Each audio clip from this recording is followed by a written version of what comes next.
Hello guys, this is Nikhil and आज मैं आपके साथ शेयर करना चाहता हूँ अपनी लाइफ की पहली लॉन्ग राइड का एक्सपीरियंस। कैसा एक्सपीरियंस रहा। एक्चुअली ये राइड सिर्फ घूमने के लिए नहीं थी, ये एक टेस्ट था मेरे खुद के लिए। मैं जानना चाहता था कि राइड पे एक्चुअली क्या क्या प्रॉब्लम फेस हो सकती हैं, क्योंकि घर बैठ के प्लान करने में थ्योरेटिकल प्रॉब्लम हमें पता चलती हैं, कभी भी प्रैक्टिकल प्रॉब्लम पता नहीं चलती हैं, जो कि सिर्फ रोड पे ही पता चल सकती हैं। लाइक मुझे पहले लग रहा था कि मेरे पास कैमरा भी है, माइक भी है, तो सब चीज़ें अच्छी होगी, मैं काफ़ी क्वालिटी कंटेंट डालूँगा, काफ़ी अच्छा होगा, रिज़ल्ट काफ़ी अच्छा होगा। बट एक्चुअली ऐसा नहीं था, क्योंकि जब मैं रिकॉर्ड कर रहा था तो मुझे यही लग रहा था कि सब कुछ अच्छे से रिकॉर्ड हो रहा है। एंड जब मैं एडिटिंग करने बैठा तो रियलाइज़ हुआ कि मेरी आवाज़ काफ़ी ज़्यादा दब गई है विंड नॉइज़ की वजह से। Finally we are on the way. After day 1 मुझे पता चल गया था कि विंड नॉइज़ काफ़ी ज़्यादा आ रही है, तो मैंने माइक की प्लेसमेंट ऐसे आगे थी, वो ऐसे साइड में की, बट उससे ज़्यादा कुछ फ़र्क नहीं पड़ा लिटरली। अब मैं उस चीज़ को सुधार रहा हूँ एंड मैंने अपने माइक के साथ काफ़ी जुगाड़ किए हैं। जुगाड़ क्या किए हैं कि आपने बैंडेज जानते हो, जो कि कट पे लगाई जाती है, उसमें बीच में एक येलो येलो पार्ट होता है। लिटरली मैंने वो बैंडेज से निकाला, माइक पे लगाया, वाइट मेडिकल टेप होती है, उसके ऊपर वो लगाई, देन उसके ऊपर मैंने डेड कैट लगाई।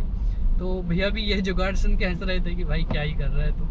बट लिटरली इस चीज़ से मेरे को काफ़ी बेटर रिजल्ट प्रोवाइड हुए। एंड मैंने एक कैमरा भी मंगाया है, न्यू एक्शन कैमरा DJI का, जो कि यहाँ पे माउंट करने के लिए मैंने मंगाया है। तो दोनों प्रोडक्ट DJI के हैं, क्योंकि मैं माइक भी DJI का यूज़ कर रहा हूँ, माइक मिनी, एंड DJI का ही मैंने एक्शन कैमरा मंगाया है। तो दोनों आपस में काफ़ी अच्छे से पेयर हो रहे हैं एंड मेरे को काफ़ी क्लियर वॉइस अभी प्रोवाइड हो रही है। और मैंने काफ़ी खर्चा कर दिया है अपने माइक, अपने कैमराज पर, तो मुझे बेस्ट रिजल्ट चाहिए। तो ऐसे मैंने माइक की प्रॉब्लम सॉल्व की। दैन सेकंड जो मुझे प्रॉब्लम फेस हुई, एक्चुअली प्रॉब्लम कह सकते हैं या लिमिटेशन कह सकते हैं, वो कैमरे की मुझे लगी, क्योंकि मेरे पास सिर्फ एक एक्शन कैमरा था जो कि Insta360 था। आप जानते हो X3 मैं यूज़ कर रहा हूँ एंड वो दिन में काफ़ी अच्छे शॉट ले लेता है, बट रात को अच्छे शॉट नहीं ले पाता लिटरली। इस वजह से मैंने एक एक्शन कैमरा लिया है, जो कि अभी DJI Osmo Action 5 Pro लिया है। मेरे को अराउंड 32,000 का वो पड़ा। तो अभी मेरे पास 2 कैमरा हो गई हैं, क्योंकि एक कैमरा था तो मैं सिर्फ एक ही जगह पे माउंट कर पा रहा था, या तो हैंडल पे या फिर हेलमेट पे, तो वो लिमिट कर रहा था पॉइंट ऑफ व्यू को। इस वजह से दूसरा कैमरा मुझे लेना पड़ा। एंड मैंने एक ड्रोन भी मंगाया है। लिटरली मैं काफ़ी ज़्यादा अभी मोटोव्लॉगिंग जो कंटेंट है कंज्यूम कर रहा हूँ, चीज़ें सीख रहा हूँ, क्योंकि मैं इस फील्ड में नया हूँ, अभी मुझे चीज़ें नहीं पता हैं ऑब्वियसली, तो मैं कहीं ना कहीं से सीखूँगा।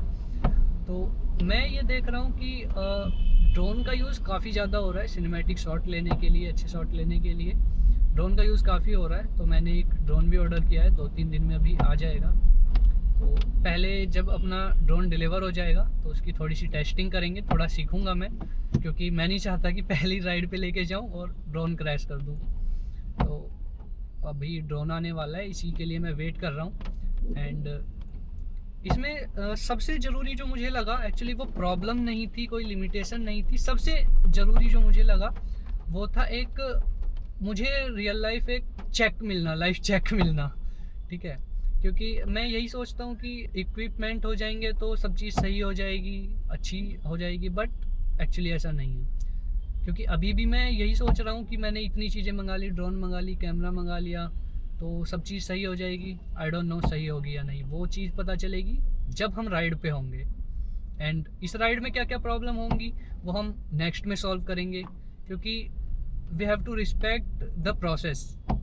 हमें प्रोसेस की रिस्पेक्ट करनी पड़ेगी, क्योंकि जब पहले दिन कोई बाइक चलाता है वो राइडर नहीं बन जाता, उसमें टाइम लगता है। इसीलिए पहली ट्रिप में मैं मोटोव्लॉगर नहीं बन जाऊंगा, मैं चीज़ें सीखूंगा। बट हाँ, एक प्रॉब्लम है जो कि मैं अभी फेस कर रहा हूँ, जो मैं नहीं समझ पाया हूँ। अगर कोई मोटोव्लॉगर इस वीडियो को देख रहा है तो प्लीज़ मेरे को कमेंट में बताना कि एक्चुअली लैपटॉप कैसे कैरी करते हैं, क्योंकि लास्ट ट्रिप में बाइक गिरी भी थी, तो मैं नहीं चाहता कि मैं गिरूँ, बाइक गिरूँ तो लैपटॉप पे डैमेज आए। तो प्लीज़ अगर आप ये जानते हैं कि सबसे सेफ तरीका क्या हो सकता है एक लैपटॉप को राइड पे कैरी करने का, प्लीज़ मुझे ये बताएं। एंड मैंने लास्ट ट्रिप में एक प्रॉमिस किया था कि मैं उत्तराखंड पार्ट 2 करूँगा, जो कि नैनीताल साइड होगा, अल्मोड़ा साइड होगा। तो यस, वो तो हम ज़रूर करेंगे, बट हम आगे भी जाएंगे। एंड गेस व्हाट, हम आगे कहाँ जाएंगे? डरमा वैली। यप, हम डरमा वैली जा रहे हैं अभी नेक्स्ट वीक। तो अगर आपको देखना है मेरी जर्नी, ये सिर्फ एक राइड के बारे में नहीं है, ये एक जर्नी के बारे में। एंड ये चैनल किसी एक पर्टिकुलर चीज़ के बारे में नहीं है, ये मेरे बारे में है। I am Nikhil Som and ये चैनल मेरे बारे में है। तो अगर आप देखना चाहेंगे मेरी जर्नी मेरे पॉइंट ऑफ व्यू से, तो प्लीज़ इस चैनल को सब्सक्राइब करना। एंड अगर आपको कोई भी कमी लगती है, क्योंकि मैं बार बार यही कह रहा हूँ कि मैं चीज़ें सीख रहा हूँ, अगर आपको कोई कमी लगती है कंटेंट में, कोई मैं मिस्टेक कर रहा हूँ, तो प्लीज़ मेरे को बताना। Okay, feel free to tell me.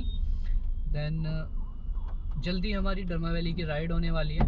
And अभी तो मुझे उसका प्रॉपर मैप भी नहीं पता है कि किधर को जाएंगे, कैसे जाएंगे, बट जाएंगे ज़रूर। ओके, तो मिलते हैं नेक्स्ट राइड में, देखते हैं क्या हमारा एक्सपीरियंस रहता है, क्या क्या प्रॉब्लम हम फेस करते हैं। जो नेक्स्ट ट्रिप होगी उसमें हम ज़रूर उस चीज़ को सुधारेंगे, सही करेंगे। एंड अगर आपको मेरे पॉइंट ऑफ व्यू से मेरी जर्नी देखनी है, तो प्लीज़ चैनल को सब्सक्राइब करना। एंड I_निखिल सोम, ये मेरा इंस्टाग्राम है, तो वहाँ पे भी आप फॉलो करना फॉर लाइव अपडेट्स। तो थैंक यू सो मच।